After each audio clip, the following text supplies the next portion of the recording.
Welcome to ARCH32's refresher module, Guide to Site Analysis.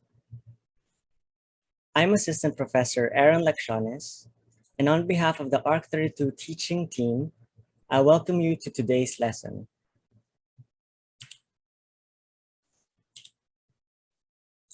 What is site analysis? Architectural site analysis is the process of researching and analyzing the social, historical, climatic, geographical, legal, and infrastructural characteristics of a given site and synthesizing these analysis into visual information, usually in the form of site analysis diagrams.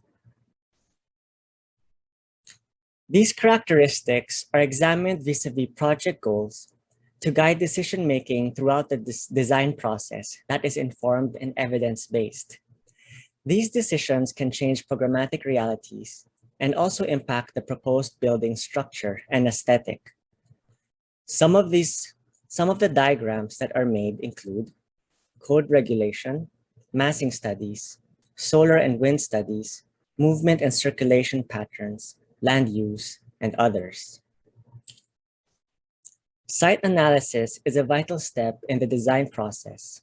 It may involve any number of the following activities: the evaluation of an existing or potential site in relation to the development program, environmental impact, impacts on the community and adjacent properties, project budget, and schedule. Objectives of a site analysis is to produce an environmental program, identify development constraints and opportunities. A well-executed site analysis allows for a cost-effective, environmentally sensitive, and rational approach to project development. A client requests these services to evaluate development constraints and opportunities for a site, to assess one or more sites as basis for purchase, to assess the infrastructure characteristics of a site, to gain information as a basis for a zoning variance. Remember, a good site analysis will enable the client to exploit the full development potential of a site. Effective planning and zoning assistance can maximize the potential for regulatory approvals and significantly reduce the owner's risk of economic loss. In order to conduct a site analysis, the following knowledge and skills are required by the person conducting it: knowledge of climate, topography, soils, and natural features, knowledge of site utility distribution systems, ability to evaluate site access and circulation factors, understanding of building siting considerations, familiarity with planning and zoning ordinances, ability to analyze multiple factors objectively, and ability to work with related or specialty disciplines. The tasks that are done as part of a site analysis include program investigation, site inventory and analysis, site evaluation, and report development. Under program investigation, from either experience, intuition, or formal market research, the development approach for the site is determined. The focus in site inventory and analysis is on determining the development capacity of the site, so the program can be further defined in terms of density, open space, and environmental quality. Site evaluation then assesses the maximum potential for the site based on its intended use vis-a-vis its development capacity. Here, a thorough understanding of its opportunities and limitations is required. The resulting site program will set the stage for site design. All of this is then contained in a site analysis report. The first part of the site analysis is program investigation. You may already have been given some form of brief from your client regarding parameters for the intended use of the site. Incorporate these into the program investigation. Other sources of information that will affect program investigation include code regulations that influence development capacity and massing, among others, market research, which touches on economic feasibility, and sustainability, which impacts on environmental quality and social and political acceptability, among others. After the program investigation is site inventory. Here, you gather data on a plethora of parameters that include sun, wind, rain, land, and community dynamics parameters. Some subparameters are solar orientation for shade and lighting, natural ventilation and quality of air, water supply and stormwater management, geography, which includes topography, soil conditions, water bodies, and others, transportation and mobility networks, telecommunication, and other infrastructure, culture and heritage, town planning, zoning, and building codes, noise and security, and visual connections, among others. A more exhaustive list is shown on your screen now, a copy of which will be uploaded to your learning management platform for your reference. You will need to conduct field research in order to acquire much of the information you need to do site analysis. This is because site analysis considers the current physical condition of the site and even its surroundings, as well as any relevant historical information about what the site looked like previously. Some questions you can ask here are, have there been any significant changes to the landscape, to the physical landscape, the architectural landscape? What does the site neighbor? How long has the surrounding context been the way it is today? And what is the significance of this site to the community it sits within? Field research is all about feeling the history of the place. Take sketches, or make sketches, take photographs, read about the site, eat their food, stroll with the pedestrians. Feeling the politics of the community, talk to normal people about their place, interview and get to know their daily life, their problems, aspirations, and others. Feeling the climate of the area, smell the air, feel the wind, and others. Since we are still taking precautions due to the COVID-19 pandemic, there are resources online which allow you to conduct your field research at the safety and comfort of your home. You can use online tools such as Google Street View or Google Earth for a virtual representation of your site's surroundings. CAD Mapper or CAD Earth provide volumetric information and base layers.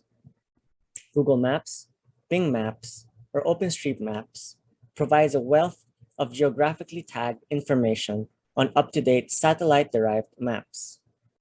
Meanwhile, software such as SketchUp can help with determining solar paths. Online apps like NOAA have historical natural hazard information. Government websites are repositories of codes and statistics, and you can always use internet search engines to crawl for other information. When conducting site analysis, think of looking at networks. Which of these parameters connect? And also look at relationships. How do parameters that connect impact each other? Sites are not inert plots of land, but should be treated as active networks where different systems or parameters are dynamically interacting with one another, and whose relationships should be understood to gain a better appreciation of how development may positively or negatively affect these networks and relationships. In analysis, one may look at the following aspects: natural physical features, such as contours, drainage patterns, soil type, bearing capacity, trees, rocks, ridges, peaks, valleys, pools, and ponds, or man-made features, such as buildings, walls, drives, curb cuts, hydrants, power poles, and paving patterns. You may also even look at off-site features of surrounding developments, looking for scale, roof forms, fenestration patterns, setbacks, materials, colors, open spaces, visual accesses, paving patterns, landscaping materials, and patterns, and others. Look at circulation as well. These include vehicular and pedestrian movement. Look for peak loads for surrounding vehicular traffic, pedestrian movement, bus stops, site access edges, traffic generators, and others. Look into utilities, such as electricity, gas, sewer, water, telephone, internet, and others. Look at location. These may include the site, the city map, the state map, or the location map. Look at the distance times and travel times to related functions in other parts of the area. Look also for neighborhood contexts. These are the contexts immediately surrounding the site for perhaps 3 to 4 blocks beyond the site boundary. Look at site and zoning. These include all your building and code regulations. Also look at legal aspects. These include legal descriptions of the property, any deed restrictions, present ownership, and others. Important as well is sensory. Document the visual, audible, tactile, and olfactory aspects of the site. Look into human and cultural. Look around the surrounding neighborhood. What is the culture? Does it have any psychological impact? What are the behavioral and sociological aspects? Here you may also look at a sense of place. And of course, look at climate. This presents all pertinent climate conditions, such as rainfall, snowfall, humidity, temperature variations, and others. Other factors for analysis include location of the site in relation to the region, city, and neighborhood, nearby points of interest and distances and travel times between them, existing zoning, existing uses, and projected future uses, existing use of exterior space, vehicular and pedestrian circulation patterns, solid void space relationships, significant architectural patterns and nearby buildings of significant value, contours, major land and water features, vegetation, site pedestrian and vehicular circulation, site sensory, which include views into, from, and through the site, the quality of the views, points of interest, and sources of noise. Human and cultural, which include neighborhood population demographics, and positives of negatives of your development. After site inventory and analysis is site evaluation. Here, evaluation tools and techniques are used to maximize the potential for the site for its intended use by developing a thorough understanding of the opportunities and limitations the site offers.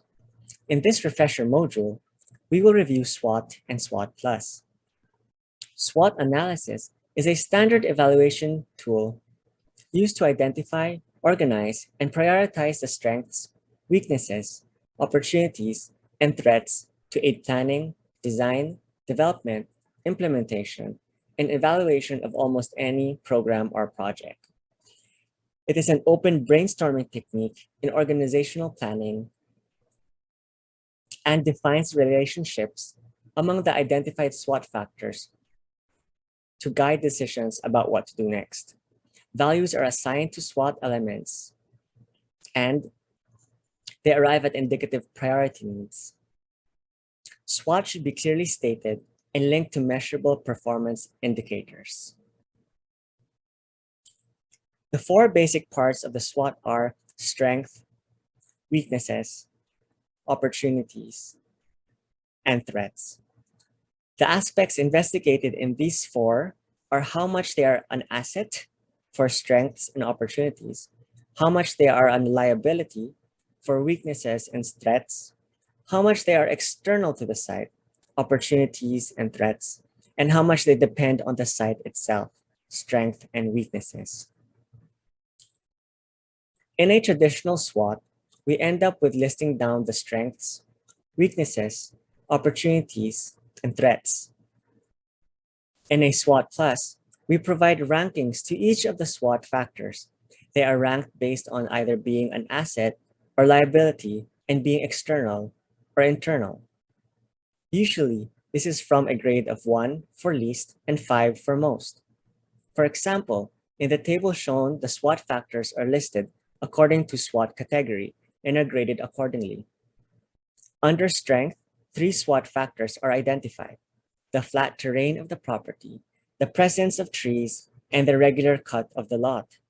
For the flat terrain, it is an asset because it is easy to build on, but because it is flat, it also does not provide interesting vistas. Thus, a mark of 3 is given for asset.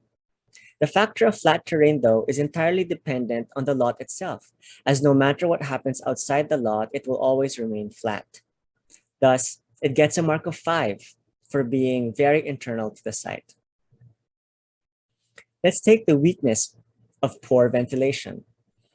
Inside the lot, the ventilation is not so good due to the presence of many trees. And for how much this depends to the lot internally, it gets only a mark of 2. Since the ventilation is very much affected by the building height of the surrounding adjacent developments. The rest is done for all the remaining SWOT factors. Once completed, the results are placed in a SWOT plus matrix. The completed matrix for this example is shown on your screen. Here, the matrix shows which strengths should be maintained, which weaknesses need to be improved, opportunities that should be nurtured, and also threats that should be reduced. You may choose a specific threshold, but generally, SWOT factors farthest from their quadrant corner should be a priority. For example, for weaknesses, being a brownfield and poor ventilation are factors that need to be prioritized for improvement, especially since both are highly dependent on outside factors. Use the matrix to conduct an evaluation of all the other SWOT plus factors.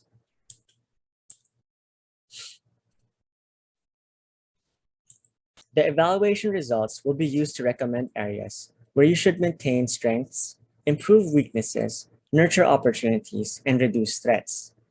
If you have a limited budget, use the matrix.